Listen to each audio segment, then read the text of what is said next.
법관의 징계가 그러니까 헌법에 뭐 나와 있는 것처럼 법관에 대해서는 징계로서 파면이나 해임이 불가능하지 않습니까? 정직이 가장 최고 수위의 징계이지 않습니까? 네. 그래서 뭔가 잘못을 한 법관이 아무리 잘못을 해도 탄핵이 되지 않는 한 정직 1년, 최고 1년 이후에는 다시 복귀해서 재판을 할 수밖에 없는 그런 구조입니다.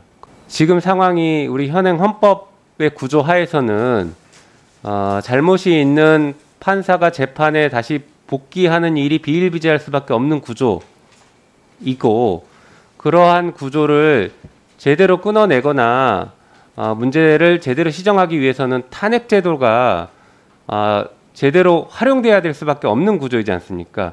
차라리 문제가 있는 법관을 법원에서 해임이나 파면을 시킬 수 있는 징계를 했다라고 하면 계속 말씀하시는 왜 입법부가 사법부에 대해서 탄핵을 하냐라는 이런 논란이 오기 전에 사법부 자체 내에서 정화 기능이 충분히 작동되면 제일 좋았을 것인데, 우리 헌법 구조상 그게 지금 어렵지 않습니까? 그러면 결국엔 우리는 국민들과 그리고 입법부에서는 당연히 탄핵 제도를 고려할 수밖에 없는 그런 지금 시스템입니다. 그 법관의 그 징계나 해임할 수 있는 구조가 제한적이기 때문에 오히려 탄핵 제도가 조금 더 활성화돼야 될 필요성은 있다, 이렇게 생각이 되긴 하거든요.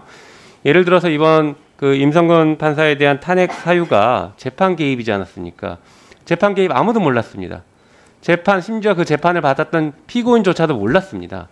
한참 뒤에 폭로가 있고, 그리고 그 뒤에 수사가 있고 여러 가지 상황들이 조사가 되니까 확인됐던 것이죠. 이건 법원 내에서만 알지 외부에서 알 수가 없는 일입니다. 특정 재판부에 대해서 다른 상급 인사권자나 상급 판사가 이래라 저래라라고 재판을 개입한다는 걸 외부에서 어떻게 알 수 있겠습니까? 당사자만 알 수 있는 일이지 않습니까?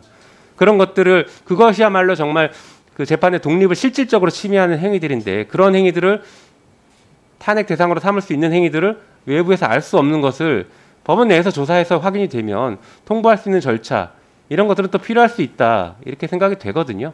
지금 사실상 우리나라도 뭐 법관이 자기가 그 사표를 내지 않는 한 거의 끝까지 가지 않습니까? 정년까지.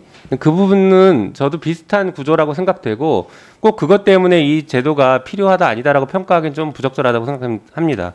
한편으로 지금 사법부 독립이 굉장히 중요한 헌법 가치인데, 그것과 유사하게 그 입법부가 사법부를 견제하기 위한 탄핵 제도 역시 굉장히 중요한 헌법적 가치입니다.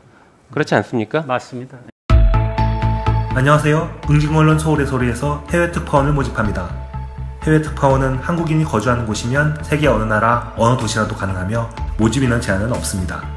특파원은 거주 지역의 소식을 전해주고 줌 네트워크를 통해 비정기적인 방송에 참여하게 됩니다.